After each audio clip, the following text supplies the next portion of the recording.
Si votre nom de famille figure sur cette liste, votre ancêtre n'a pas simplement vécu à l'intérieur du Saint-Empire romain germanique. Il s'est battu pour le défendre, pour l'étendre, ou pour le déchirer de l'intérieur.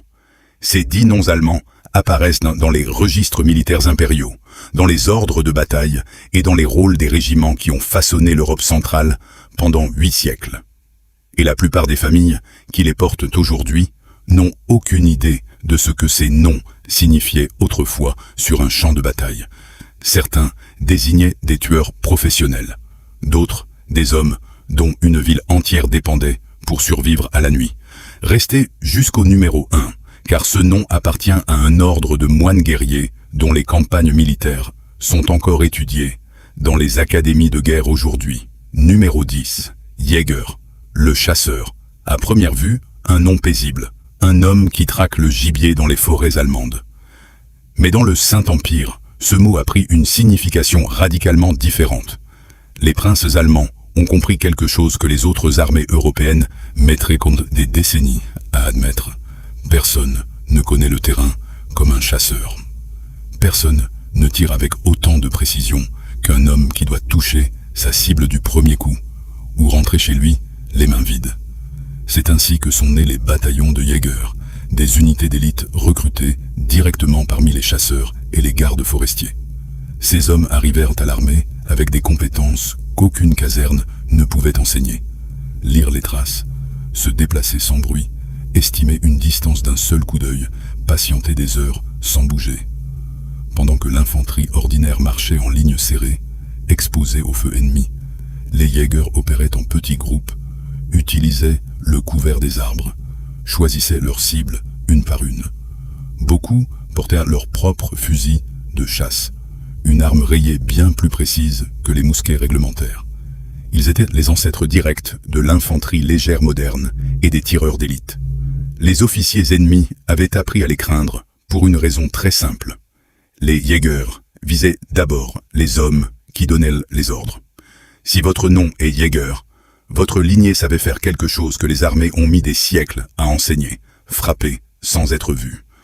Mais le nom suivant ne chassait pas dans les forêts. Il surveillait la seule chose qui séparait une ville entière du massacre. Numéro 9, Wächter, le veilleur, le gardien. Dans les villes fortifiées du Saint-Empire, cet homme tenait entre ses mains l'un des rôles les plus critiques qu'un roturier pouvait obtenir, le contrôle des portes et des remparts. C'est lui qui décidait qui entrait après la tombée de la nuit. C'est lui qui sonnait l'alarme quand une armée approchait à l'horizon. C'est lui qui montait dans la tour, par tous les temps, hiver comme été, pendant que les autres dormaient. Dans les villes libres impériales, ces cités autonomes qui ne répondaient qu'à l'empereur lui-même, la fonction de Wächter était parfois héréditaire. Elle se transmettait de père en fils, dans des familles qui avaient prouvé leur fiabilité génération après génération. Réfléchissez à ce que cela signifie. Une ville entière confiait son sommeil à une seule famille. Un Wächter corrompu pouvait vendre sa cité à l'ennemi en ouvrant simplement une porte. Et c'est arrivé. Les chroniques de l'époque regorgent de villes tombées non pas sous les canons, mais par trahison. Une porte déverrouillée au milieu de la nuit contre une bourse d'or. C'est précisément pour cela que la confiance valait plus que tout. Pendant les guerres hussites au XVe siècle, puis pendant la guerre de 30 ans, quand les sièges se succédaient sans fin, le Wächter était littéralement la différence entre la survie d'une cité et sa destruction. Une alarme sonnait trop tard, et des milliers de personnes ne voyaient pas le lendemain. Si votre nom est Wächter, votre lignée détenait les clés dont dépendait la survie de tous les autres. Le nom suivant, lui, ne protégeait personne par loyauté. Sa compétence valait tellement cher que les armées payaient des fortunes pour l'obtenir, peu importe le camp. Numéro 8, Schütz, le tireur. Quand les premières armes à feu portatives sont apparues dans les territoires allemands au XVe siècle, elles étaient lentes, imprévisibles et dangereuses, parfois plus pour celui qui tirait que pour la cible. Les chargés demandaient des dizaines de gestes précis, dans un ordre exact, souvent sous le feu ennemi. Une erreur, et l'arme explosait au visage.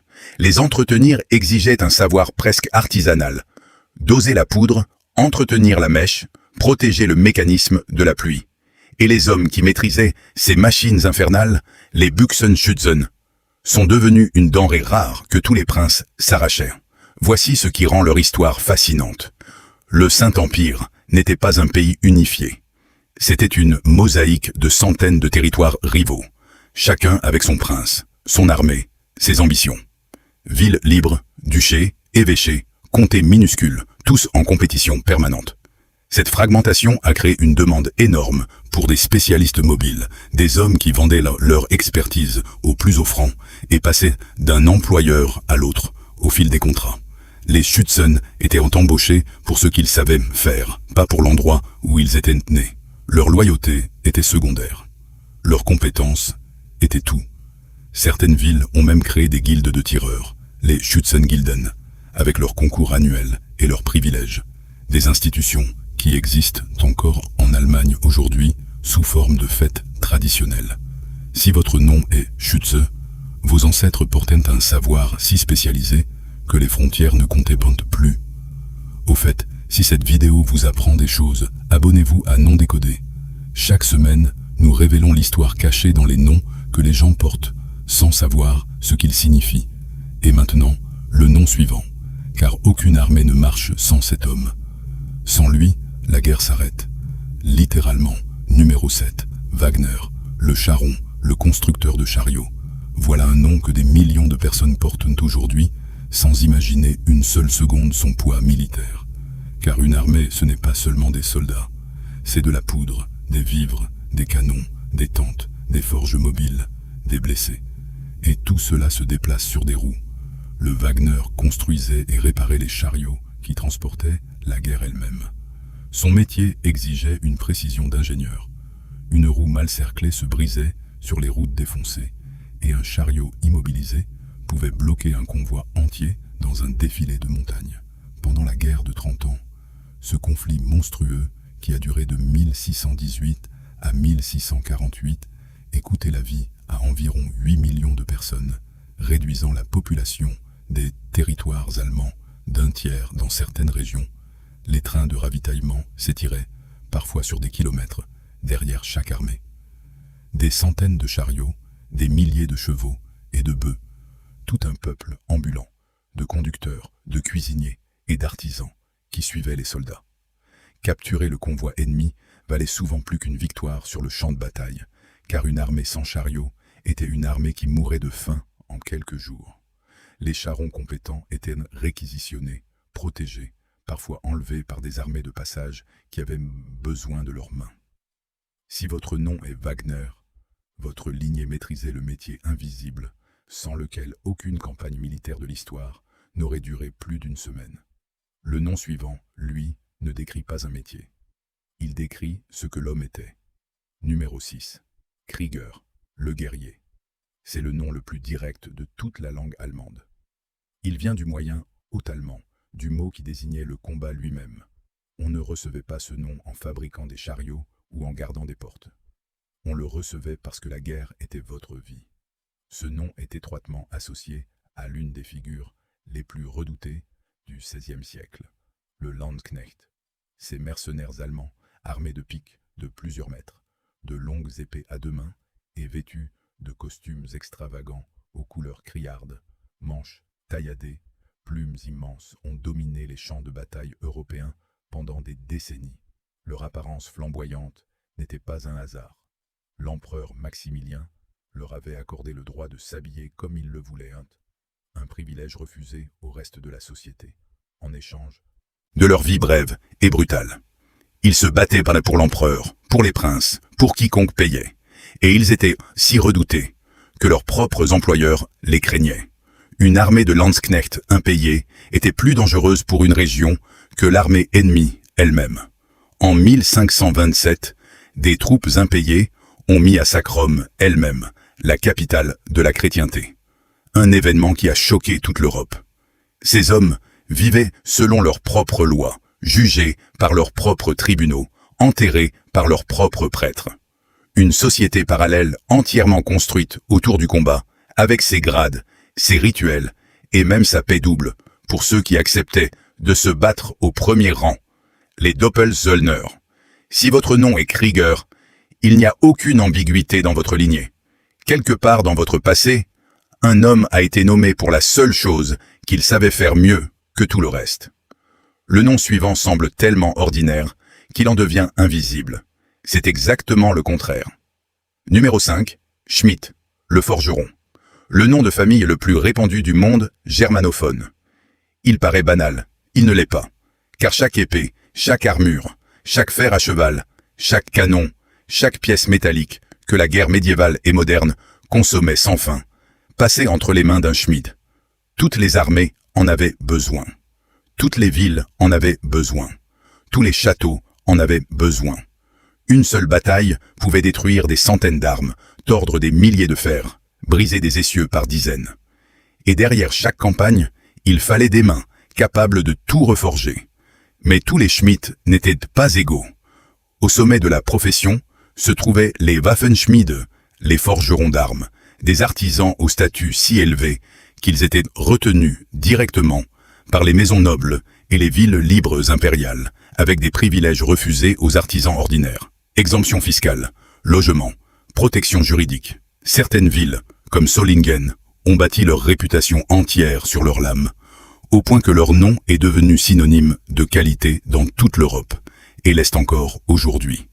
Leur savoir était considéré comme une question de survie militaire. Pendant la guerre de 30 ans, le contrôle des forgerons qualifiés est devenu un enjeu stratégique. Les villes les recrutaient activement. Les armées les protégeaient comme des ressources précieuses. Si votre nom est Schmied, le nom le plus commun d'Allemagne cache un fait très simple. Quelque part dans votre lignée, une famille a forgé les armes dont chaque guerre de l'histoire allemande a dépendu. Et au-dessus de tous ces hommes, les tireurs, les charrons, les forgerons, il y avait celui qui donnait les ordres. Numéro 4, Hauptmann, le capitaine, littéralement l'homme principal, l'homme de tête. Dans les armées mercenaires du Saint-Empire, ce rang représentait quelque chose de révolutionnaire pour l'époque. Une porte ouverte. Car dans un monde où la naissance décidait de tout, où un fils de paysan mourait paysan, et un fils de comte naissait comte, les compagnies de mercenaires fonctionnaient selon une logique différente. Un roturier capable, courageux et intelligent pouvait devenir Hauptmann. Le talent pesait plus lourd que le sang. Mais ce rang était tout sauf confortable. Le Hauptmann recrutait ses propres hommes, négociait leurs soldes avec les princes, les nourrissait, les équipait et les maintenait en vie. Il avançait souvent l'argent de sa propre poche en attendant que l'employeur paie, ce qui pouvait le ruiner du jour au lendemain. Sa réputation était son contrat. Un capitaine qui perdait trop d'hommes ou qui ne les payait pas ne trouvait plus personne pour le suivre. Un capitaine victorieux, en revanche, attirait les soldats comme un aimant, et certains sont devenus de véritables entrepreneurs de guerre, à la tête de régiments entiers qu'ils louaient comme on loue aujourd'hui une entreprise. Beaucoup sont morts aux côtés de leurs hommes, car dans les armées de cette époque, les capitaines se battaient en première ligne, pas depuis une colline. Si votre nom est Hauptmann, votre lignée a porté la responsabilité la plus lourde qu'un soldat puisse accepter, la vie de tous les autres. Mais il existait un rang qui a commencé dans les écuries et qui a fini par commander des armées entières. Numéro 3. Marshal, le maréchal. Voici l'une des évolutions les plus extraordinaires de toute l'histoire militaire européenne. À l'origine, ce mot vient du vieux germanique et désignait, tenez-vous bien, le serviteur des chevaux, l'homme qui s'occupait des écuries, un domestique. Mais dans un monde où la cavalerie décidait du sort des batailles, l'homme qui contrôlait les chevaux contrôlait quelque chose d'immense, la mobilité, la logistique, la puissance de choc. Siècle après siècle, la fonction a grimpé. Le responsable des écuries est devenu l'organisateur des déplacements de la cour, puis le commandant de la cavalerie, puis l'un des plus hauts dignitaires militaires de l'Empire, un rang que seuls les souverains pouvaient accorder, chargé de discipliner l'armée, d'organiser les campements et de juger les querelles entre soldats. Du fumier des écuries au sommet de la hiérarchie militaire. Aucun autre titre n'a connu une ascension pareille. Et cette trajectoire révèle une vérité profonde sur le pouvoir médiéval. Celui qui gère les moyens finit par commander les hommes. Les familles qui portent ce nom aujourd'hui descendent généralement d'officiers de cour, d'administrateurs militaires ou de serviteurs attachés aux maisons princières, des hommes qui vivaient dans l'ombre du pouvoir et qui géraient sa machine de guerre au quotidien. Si votre nom est Marshall, votre lignée raconte la plus improbable des ascensions. Le nom suivant, lui, n'était pas un rang. C'était une classe sociale entière, montée à cheval, couverte de fer et liée par serment. Numéro 2, Ritter, le chevalier. Le cœur militaire du Saint-Empire pendant des siècles. La cavalerie lourde qui chargeait en formation, lance baissée, et qui pouvait briser une ligne d'infanterie comme une vague brise un château de sable. Le Ritter recevait des terres en échange d'un engagement simple et terrible, répondre à l'appel de son seigneur, en armes, à ses propres frais, aussi souvent que nécessaire. La terre contre le sang. Son équipement représentait une fortune. Le destrier de guerre valait à lui seul le revenu de plusieurs années d'un village entier, sans compter l'armure, les armes et les chevaux de rechange. Mais voici le détail que la plupart des gens ignorent, et qui rend ce nom fascinant. La majorité des familles qui s'appellent Ritter aujourd'hui, ne descendent probablement pas des chevaliers eux-mêmes. Les nobles portaient les noms de leur domaine et de leur château. Non, ce nom a souvent été donné aux hommes qui vivaient autour du chevalier, ses serviteurs, ses écuyers, ses fermiers, ceux qui travaillaient sur ses terres ou qui le suivaient en campagne. Le nom fonctionnait comme un écho du pouvoir qu'il servait. Porter le nom Ritter, c'était être défini par la proximité avec la classe guerrière, vivre dans son ombre, dépendre de sa protection, et parfois mourir dans ses guerres. Si votre nom est Ritter, votre lignée a vécu au contact direct de la machine militaire la plus emblématique du Moyen-Âge. Mais aucun chevalier de l'Empire n'était aussi discipliné, aussi redouté, ni lié par des vœux aussi extrêmes que ceux du numéro 1. Numéro 1, Kreuzritter, et ses variantes comme Ordensmann. Le chevalier de l'ordre, le chevalier de la croix. Ce nom renvoie à l'institution militaire la plus singulière que l'Europe médiévale ait jamais produite, l'ordre teutonique. Fondé en 1190 pendant les croisades, cet ordre a réussi une fusion que personne n'a jamais reproduite depuis. La discipline absolue des moines, combinée à l'entraînement des soldats professionnels. Ces hommes prononçaient des vœux permanents de pauvreté, de chasteté et d'obéissance. Ils renonçaient à toute richesse personnelle, à tout héritage familial, à toute vie privée. Ils dormaient dans des dortoirs communs, mangeaient en silence, priaient plusieurs fois par jour et s'entraînaient au combat entre les offices. En échange, ils recevaient la formation militaire la plus rigoureuse de leur époque et rejoignaient une force qui a accompli quelque chose d'inouï, la conquête de toute une région. Entre 1230 et 1283, l'ordre a soumis la Prusse païenne au terme de campagnes méthodiques, château après château, rivière après rivière, et y a établi un état monastique, un pays entier, gouverné par des moines soldats, avec ses villes, ses lois et son administration, d'une efficacité redoutable. Cet État a fini par devenir le duché de Prusse, puis le royaume de Prusse, la puissance qui unifierait l'Allemagne en 1871. Autrement dit, la trace de ces moines guerriers court directement jusqu'à la naissance de la nation allemande moderne. Leur puissance a décliné après leur écrasante défaite à la bataille de Grunwald en 1410 face aux forces polonaises et lituaniennes réunies. L'une des plus grandes batailles du Moyen-Âge européen, encore étudiée dans les académies militaires aujourd'hui. Mais leur héritage administratif a façonné la Prusse pendant des siècles. Les familles qui portent ces noms descendent généralement des administrateurs, des frères laïcs et des serviteurs qui faisaient vivre les commanderies de l'ordre à travers l'Europe. Si votre nom porte cette association, votre lignée remonte à des moines guerriers dont la conquête de la Baltique a posé les fondations d'une nation qui n'émergerait que 6 siècles plus tard. 10 noms, 10 couloirs qui traversent les forêts des tireurs d'élite, les remparts assiégés, les convois de la guerre de 30 ans, les forges impériales, les cours princières et les champs de bataille monastiques de l'ordre teutonique. Votre nom n'est pas une décoration, c'est une archive militaire. Et si votre nom figure sur cette liste, quelque part dans le passé profond de votre famille, un ancêtre a occupé un poste, porté un rang ou prononcé un vœu à l'intérieur de la structure politique et militaire la plus complexe que l'Europe médiévale ait jamais produite. Écrivez votre nom de famille en commentaire. Dites-moi s'il figure sur cette liste ou racontez-moi ce qu'on vous a toujours dit sur son origine. Et si vous êtes arrivé jusqu'à la fin de cette vidéo, abonnez-vous à Non Décodé. Chaque semaine, un autre nom, une autre lignée, une autre histoire que personne ne vous avait dit être la vôtre.